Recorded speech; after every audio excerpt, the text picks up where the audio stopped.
അപ്പോൾ ഇന്നലെ ഉണ്ടായ സംഭവം, ഇന്നലെ സത്യം പറഞ്ഞാൽ പോലീസ് ഇത്രയേറെ ഒരു തെറ്റായ സമീപനം, അതാണ് ഇന്നലത്തെ കുഴപ്പങ്ങളുടെയൊക്കെ കാരണം. ഇന്നലെ പേരാമ്പ്ര നഗരത്തിൽ UDF-ന്റെ ഹർത്താലായിരുന്നു. ഹർത്താലിന്റെ കാരണം മിനിഞ്ഞാന്ന് നടന്ന പേരാമ്പ്ര CKG കോളേജ് ഇലക്ഷനിൽ ചെയർമാൻ ഉൾപ്പെടെ 5 സ്ഥാനങ്ങളിൽ KSU വിജയിച്ചു.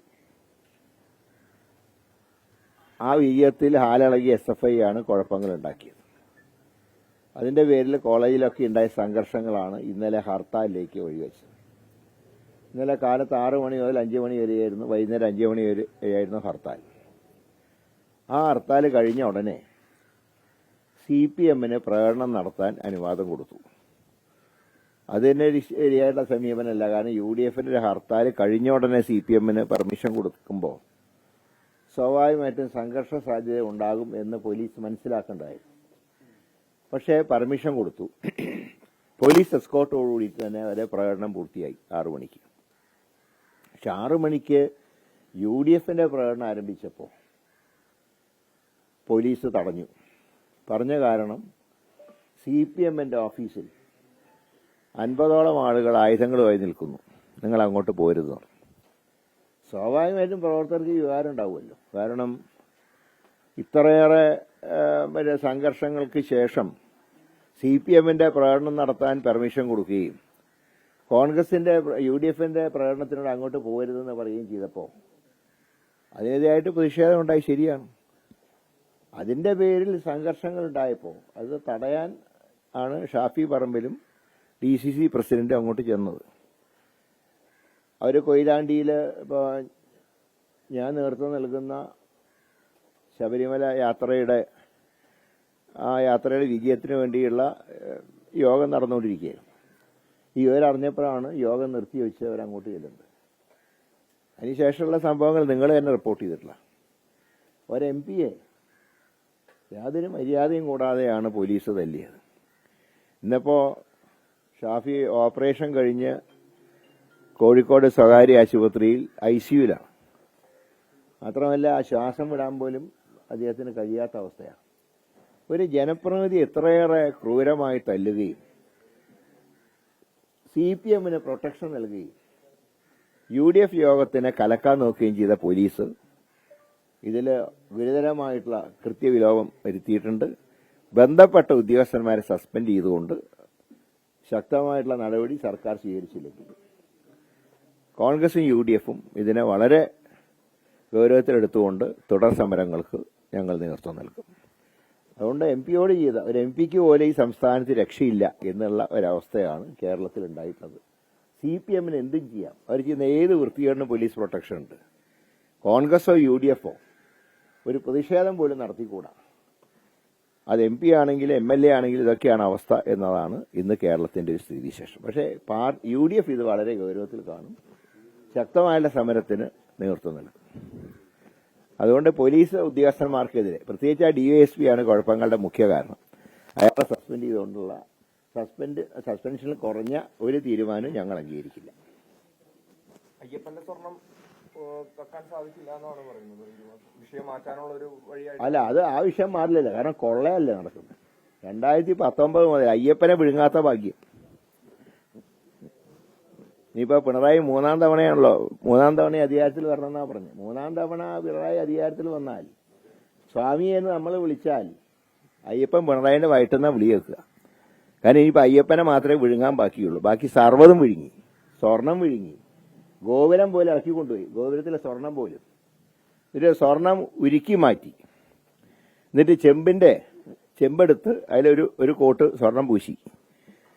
ഇത് സ്വർണം പൊതിഞ്ഞ സ്വർണ്ണമാണ് അഴിച്ചെടുത്ത് ഇതൊക്കെ നടത്തിയത്. എന്നിട്ട് ഒരു നാണവും കൂടെ ഇന്നലെ മുഖ്യമന്ത്രി പറയാണ് അയ്യപ്പ സംഗമത്തിൽ വിജയിച്ചതിന്റെ ഗൂഢാലോചനയാണ്. ഞാൻ പറഞ്ഞിട്ട് ഉണ്ണികൃഷ്ണൻ പോറ്റി ആരുടെ കാലത്താ സ്വർണ്ണം ഇളക്കിക്കൊണ്ട്? ഞങ്ങളുടെ കാലത്താ. അന്ന് ദേവസ്വം ബോർഡ് പ്രസിഡന്റ് പത്മകുമാർ അദ്ദേഹത്തിന്റെ മകൻ വരെ യോഗദണ്ഡും രുദ്രാക്ഷവും എടുത്തു എന്നാണ് ഇപ്പം കേൾക്കുന്നത്. എന്നിട്ട് പറയാണ് അത് എന്താണ് വഴിപാട് ചേർന്നാണ്. അയ്യപ്പന്റെ രുദ്രാക്ഷവും അതുപോലെ തന്നെ യോഗദണ്ഡും അതൊക്കെ എടുത്തു കൊണ്ടുപോയി. ആചാരങ്ങൾ അവിടെയൊക്കെ ലംഘിക്കുകയാണ് ആചാരങ്ങൾ. ഇപ്പൊ ശബരിമലയിൽ യുവതീ പ്രവേശനത്തിന്റെ അന്ന് മുതൽ ആചാര ലംഘനം ആരംഭിച്ചു. അതിന്റെ തുടർച്ചയാണ് ഇപ്പോൾ നടക്കുന്നത്. ഇത് വളരെ ഗൗരവമാണ്. ഇതിനെക്കുറിച്ച് ഇപ്പോൾ ഹൈക്കോടതിയാണ് പറയുന്നത്, ഇപ്പോൾ UDF അല്ല പറയുന്നത്. ഇപ്പോൾ ഞാൻ ചോദിക്കട്ടെ, ഹൈക്കോടതിയാണോ സർക്കാരിനെതിരെ ഗൂഢാലോചന നടത്തുന്നത്? ഇപ്പോൾ വകുപ്പ് മന്ത്രിക്ക് എന്താ ജോലി? പിന്നെ ഒരു ഭംഗിക്ക് വേണ്ടിയിട്ടാണോ? നട തുറക്കുമ്പോൾ കൈയും കെട്ടി നിൽക്കുന്നതാണോ? അതിനാണോ ദേവസ്വം ബോർഡ് മന്ത്രി? അപ്പൊ ഇത് വളരെ സീരിയസ് ആണെന്നല്ല ഹൈക്കോടതി പറഞ്ഞത്. ഇതിനെല്ലാം പറഞ്ഞ് ഇപ്പൊ വേറെ ചില വാർത്തകൾ കേൾക്കുന്നു. മുഖ്യമന്ത്രിയുടെ മകന് ED നോട്ടീസ് അയച്ചു. ഒരു പത്രവാർത്തയാണെന്ന്. 2023 ഫെബ്രുവരി മാസത്തിൽ ആ നോട്ടീസിന് എന്ത് സംഭവിച്ചു എന്ന് ആർക്കും അറിയില്ല. എന്തൊക്കെയാണ് നടക്കുന്നത് കേരളത്തിൽ? ഇതേ കാലയളവിലാണ് മുഖ്യമന്ത്രിയുടെ മകന് ED നോട്ടീസ് അയച്ച കാലത്താണ് ജാർഖണ്ഡ് മുഖ്യമന്ത്രിനെ ഹേമന്ത് സോറനെ അന്ന് ED അറസ്റ്റ് ചെയ്യുന്നത്.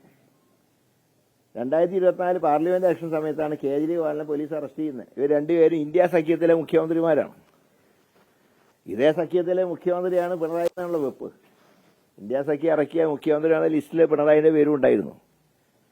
അപ്പൊ ഞാൻ ചോദിക്കട്ടെ, അദ്ദേഹം ഇന്ത്യ സഖ്യത്തിന്റെ മുഖ്യമന്ത്രിയാണ്, NDAയുടെ മുഖ്യമന്ത്രിയാണ്. അപ്പോൾ ചുരുക്കി പറഞ്ഞാൽ ആ മൊത്തം ദുരൂഹതയാണ് ഇവിടെ. ഇതിനൊക്കെ തക്ക ശിക്ഷ ജനങ്ങളുടെ ഭാഗത്തുനിന്നുണ്ടാവും, അക്കാര്യത്തിൽ സംശയമൊന്നുമില്ല.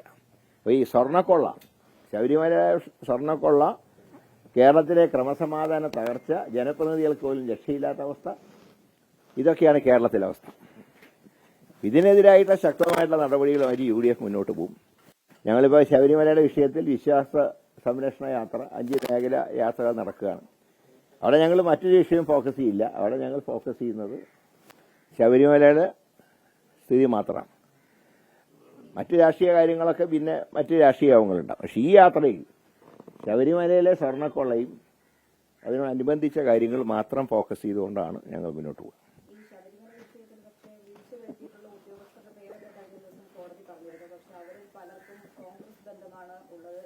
ഉദ്യോഗസ്ഥന്മാർ മാത്രം വിചാരിച്ചാൽ കക്കുന്നുണ്ടെങ്കിൽ പിന്നെ എന്തിനാ ദേവസ്വം ബോർഡ് പ്രസിഡന്റും ദേവസ്വം ബോർഡ് മന്ത്രി? എന്തിനാ? ഏത് ഉദ്യോഗസ്ഥൻ കട്ടാലും പിടിക്കണ്ടേ? പിടിക്കാൻ പറ്റാത്ത ഇവരും കക്കുന്നുണ്ട്.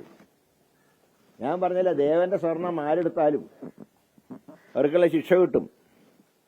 ഉദ്യോഗസ്ഥന്മാരെ പാർട്ടി നോക്കി പോകുന്നതിനേക്കാളും നല്ലത് അത് മന്ത്രി എന്തിനാ? പിന്നെ എന്തിനാണ് ദേവസ്വം ബോർഡ് പ്രസിഡന്റ്? എന്തിനാ? ഇവരാരും കോൺഗ്രസ്സുകാരല്ലല്ലോ. ദേവസ്വം ബോർഡ് മന്ത്രിയും പ്രസിഡന്റും 2019 ഇതുവരെയുള്ള സമയത്തൊന്നും ഇരുന്നിട്ടില്ലല്ലോ. അപ്പോൾ ഇതൊക്കെ ആളുകളുടെ മുമ്പിൽ പരിഹാസ്യരാവുകയാണ്. അതാണ് മുഖ്യമന്ത്രി ഗൂഢാലോചന. എന്ത് ഗൂഢാലോചന? ഹൈക്കോടതിയെ ഗൂഢാലോചന നടത്തി. ഇത് പതിച്ച സ്വർണം അടർത്തിയെടുത്ത് റെക്കാർഡിൽ ചെമ്പാവുകയാണ്. അതാ ഞാൻ പറഞ്ഞത്, പണ്ട് വടക്കം പാട്ടിലുണ്ടായിരുന്ന പോലെ ഇരുമ്പാണിക്ക് പകരം മുള്ളാണി വെച്ചതിന് കൊല്ലന് പെൺപണം നൽകിയതാരെന്ന് ചോദിച്ച പോലെ സ്വർണ്ണപ്പാളികളെ ചെമ്പുപാളികളാക്കാൻ സ്പോൺസറുടെ കയ്യിൽ നിന്ന് പണം വാങ്ങിച്ചവരാര്? ഇതാണിപ്പോൾ സമൂഹം ചോദിക്കുന്ന ചോദ്യം. ദേവസ്വം ബോർഡ് പ്രസിഡന്റാണോ മന്ത്രിയാണോ എന്നുള്ളതിനെക്കുറിച്ചൊക്കെയാണ്. ഇനിയിപ്പോൾ അന്വേഷണം കൊണ്ട് അവസാനിക്കില്ല. ഹൈക്കോടതിയുടെ നിരന്തര ഇടപെടൽ ഉണ്ടാവുമെന്നാണ് ഞങ്ങൾ പ്രതീക്ഷിക്കുന്നത്.